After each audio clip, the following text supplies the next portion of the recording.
So I have decided to, about a month ago, I braided my hair. And for a while, I've been wanting to lock my hair. My mom was firmly against locks. She's passed now. I love her to death. But some of what I've been doing as an adult, and I'm in my 30s now, is doing the stuff my mom was always against. Shh. One of the things that my mom was against, for example, was owning rodents. A few years ago, I had a hamster. I ended up giving the hamster away, unfortunately, because life changed and I couldn't keep him.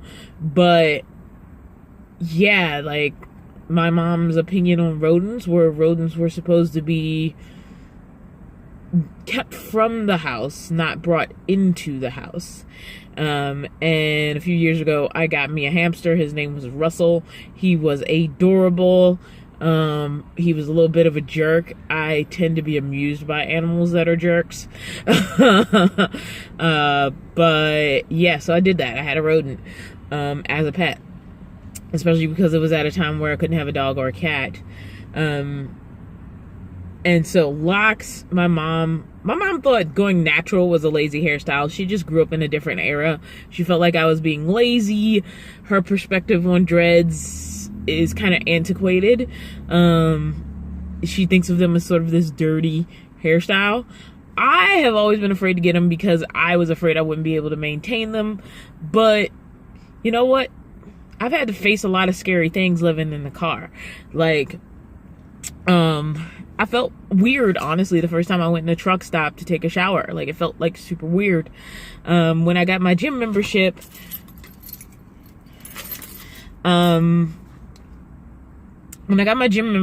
it was also weird because I knew I was walking up in there mostly for the shower. And I went personally in because I didn't want to wait for something to arrive in the mail or have to do extra steps. So I was like, if I go to a physical location, then they'll probably give me the card key that day and I can start using the gym that day. And then I got in the gym and I also thought, you know what? Being pushed into the car has kind of kicked me off of my fitness routine. I know I don't look like I'm like a gym rat. I never have been. I used to work out at home, but I've had several roommate situations where I was being too noisy. I was getting up too early. I had a schedule that worked great for me. I was perfectly happy to get up at 5 a.m. and work out, but more than once I've had to stop that routine because I had roommates who couldn't deal with a 5 a.m. wake up, or I had an apartment situation where human beings were either below me or on top of me, somehow associated around me, that my 5 a.m. wake up to do at-home exercise was disturbing to them. Well, the thing was, I was really intimidated about going to the gym. Like, you hit 300 pounds, I'm under that now, and it gets really hard. But it was really easy for me to get up and do a fitness video in the comfort of my own home, not having to worry about what I'm wearing, etc., etc. And I was successful at it for several months.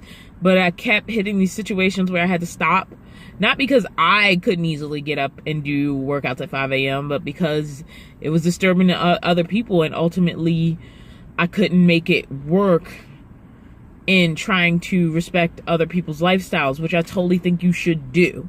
But that's the problem with co-living for me. There's a lot of things that I need to do for me that will make my life better, that tend to put stressors on other people's lives. And I don't think that's fair to either side. Like, I should be able to do what I need to do while not disturbing others. And I just could not deal with the gym. Like, it was an internal thing, and it was discouraging also because there were so many steps. You know, if you're gonna get up and exercise in your own house, all you gotta do is wake up, and then you go and you exercise. If you can just get up, stand up, and make it to the living room, that's all you have to do.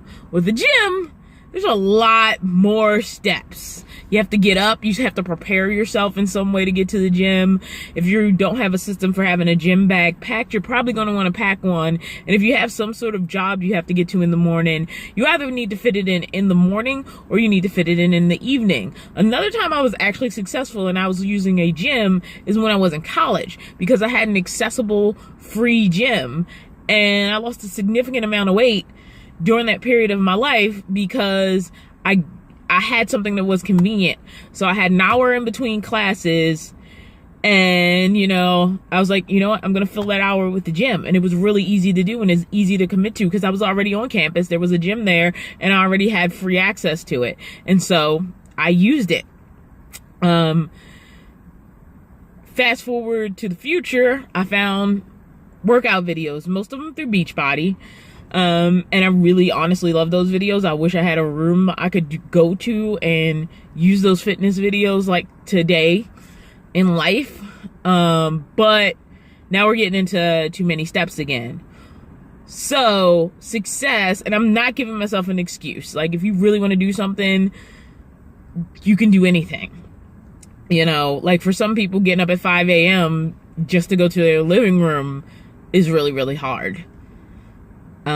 For some people, they can't see using their home as a gym. Like, their home and their gym are two different things. So the idea of having a home gym that's maybe just a living room with a video and some weights, like, that just doesn't work. They just don't want that. They don't want to be sweaty in their living room.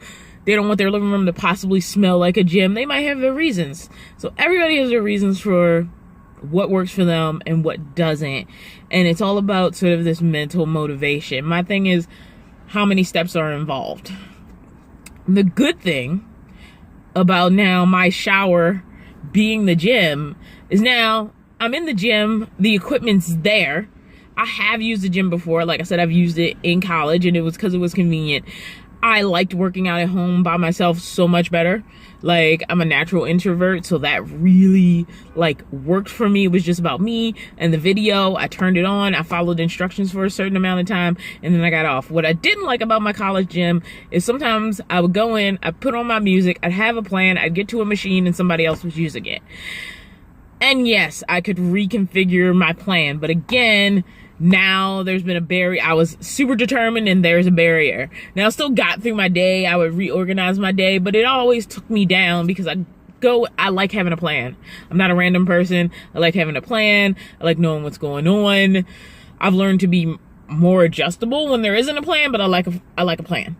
So when I would go in the gym and I'm going to use, the elliptical, and somebody's on the elliptical, and it's like, okay, what else was I going to do while I was in the gym today? And I would have everything written down, and it just screwed me up when I would get there and I couldn't use something. So this has turned into less about my Locs and more about the gym, but I'm going to connect these in a second. So basically, I had to find a level. Or right now I'm on a new journey, I guess, to find a level of comfort with exercising in the gym again, because I want exercise back. I want to start eating healthy again. Honestly, since I've been thrown into this car situation, I've been eating like crap. I've had at least one Snicker bar a day. I have a weakness for Snicker bars. I don't think they're good. I've been super busy, and this is not a Carlife thing. This is a being busy thing. I've been eating fast food. Number one, it's bad for my budget.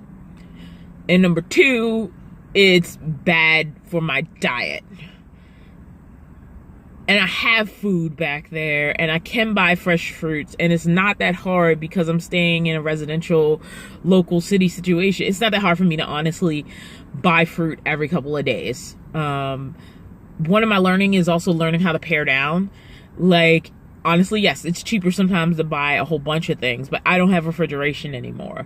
And I'm not going through the ice thing. I'm over it. I'm using my cooler for not even a refrigeration environment anymore. I just use it for extra food storage.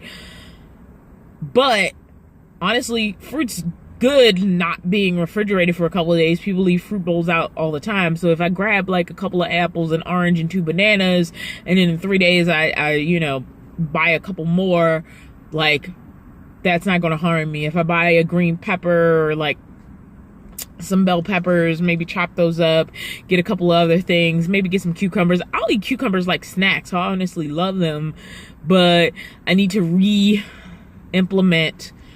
sort of healthiness into how I have to live now. So that's what I'm relearning. Long story short, back to comfort with doing new things. So now my new thing is I can't exercise at home. I have to learn to exercise in the gym. My new thing is I don't have refrigeration, so I need to figure out how to eat healthy in a new situation. And I was very comfortable with my routine before, but it required a sticks and bricks home and a fridge, neither of which I have right now. And that situation is not changing anytime soon. Now my hair. I do my own hair. I cut the sides. I don't want to take this hat off right now because I'm really embarrassed about the state of my head until I kind of pretty it up. But I do my own hair. I cut the sides off and I've been growing out the top and I've been braiding and re-braiding it. Braiding it is about a day's worth of a job. For a while I've wanted locks because it requires maintenance, but it's like I'll invest a day and then not touch it for a couple weeks. I'll invest a day and not touch it for a couple weeks. Now the braids are the same, but with the braiding process, there might be a day of just taking them out and then another day of putting them back in. With the locking process, it's a day of maintenance. My fear is that they won't look good. And honestly, if they start looking ugly, I'm just going to cut them all off and start bald again. Been bald several times. Bald. There's always been like at least a layer of hair there. So I'm not nervous about it. Like the first time I cut my hair all the way off, I was freaking nervous. But I was just sick of having to deal with it. I could not afford salons. And my motivation to cut my budget is really, really strong. But obviously I want to cut my budget while still feeling like I'm comfortable presenting myself to the world. So in comes I'm gonna conquer locks today. And thank goodness for YouTube, because I went right on YouTube and I did some research about turning braids into locks. My braids have been in about 3 weeks. I have a bunch of new growth on the root. And so I looked at a bunch of videos about how to do braid locks. Like, what is the maintenance process? Now that you've braided it, how are you getting those roots tight and beautiful again? And I'm gonna try it out. And hopefully I'll have something to show you soon, but I'm not sure. We'll see.